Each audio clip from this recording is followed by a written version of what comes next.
All right, let's jump right in. Today, we are unpacking the story of Canada. And it's a story that's really defined by two key things: collision and compromise. We're going to trace the moments that really forged this country's unique identity, all the way from its indigenous roots right up to its multicultural present. And this quote right here, it gets to the very heart of it.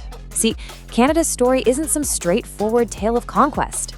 It's really about constant negotiation between indigenous peoples and European settlers, between two massive empires, the French and the British, and, ultimately between all these different groups trying to build one single nation. It's this incredible story of finding strength not in spite of all the differences, but actually because of them. Okay, so where do we even start this story? Well, it's not with ships arriving from Europe, nope. We have to go back thousands and thousands of years.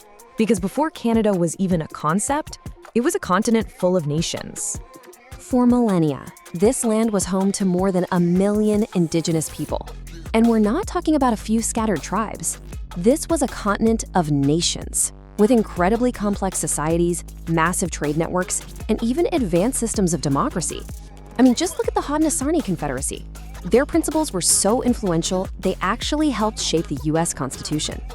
The history here is it's incredibly deep. It stretches all the way from the Paleo-Indian hunters back in the last ice age to the really sophisticated woodland cultures who developed things like the first pottery. To give you some perspective, by the time Vikings showed up and built a little settlement around 1000 CE, they were stepping into a world that had already been inhabited for over 12,000 years. So, what was it? What finally dragged Europeans across the Atlantic to build an empire? It wasn't gold, it wasn't spices, it was this. 35 kilos. That's the weight of a mature beaver. The demand in Europe for felt hats made from its fur was absolutely insatiable, creating what they called fleecy gold. And that became the economic engine for a whole new era. And the first major European power to really cash in on this was France. Now, Jacques Cartier claimed the land way back in 1534.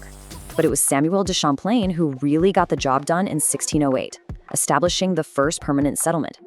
His mission was crystal clear: control that incredibly lucrative fur trade and build a new nation, New France, with its capital at a super strategic, defensible spot he picked out, Quebec City. Champlain's success, though, it basically set the stage for a massive showdown. By establishing New France, he put it on a direct collision course with the other big expanding empire in North America, Great Britain. And for the next 150 years, everything would be defined by this intense rivalry for control of an entire continent.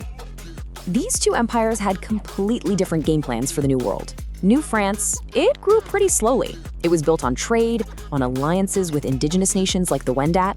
But the British colonies down south, they just exploded with settlers who were all about farming and land. And by the 1750s, this created a huge problem.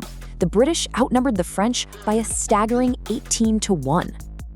And this massive imbalance was destined to come to a head right at the heart of New France, Quebec City.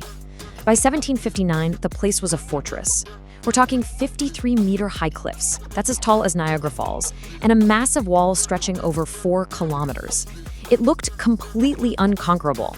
So how on earth could the British even think about taking it? Well, the British general James Wolfe came up with his plan that was incredibly audacious. A total long shot. His soldiers would actually scale those sheer cliffs in the dead of night and then assemble in perfect battle formation on the Plains of Abraham before the French even knew what was happening. But the real genius move was his order on the battlefield: hold your fire, let the French charge, get them close, and then unleash a single devastating volley at point-blank range. And it worked. It actually worked. The huge climactic battle for the future of North America was over in less than half an hour. That one British volley just shattered the French lines. Both generals, Wolfe and Montcalm, were killed in the fighting. Quebec City fell, and with it, the entire dream of New France evaporated. A continent had just changed hands. But the fall of New France didn't just create a simple British colony. No, it created a whole new, really complex reality. I mean, how do you govern a massive French-speaking Catholic population? How do you defend this giant territory? And out of those questions, the idea for a new kind of country started to take shape.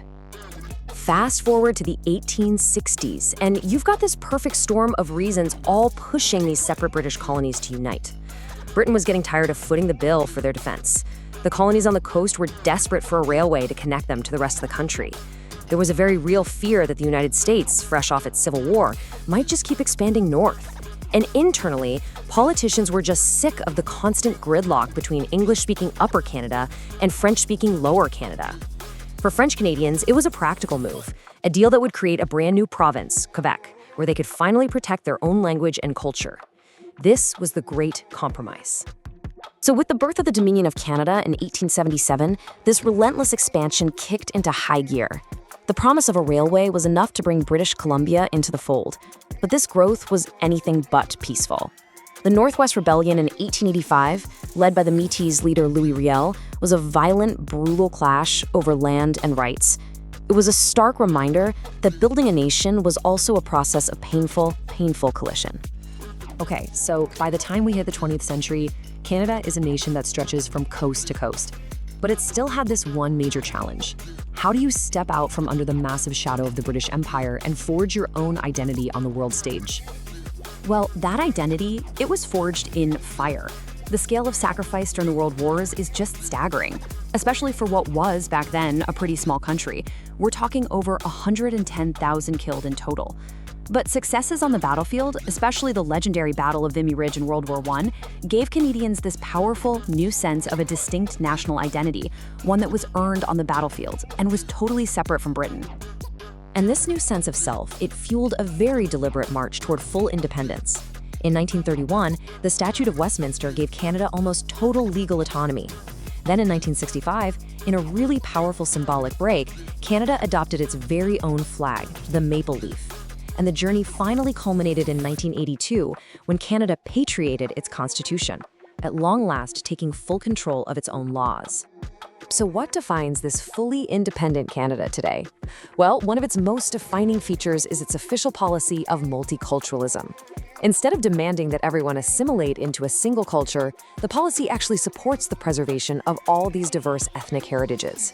It's really another one of those great Canadian compromises, right? An attempt to find strength and identity through acceptance.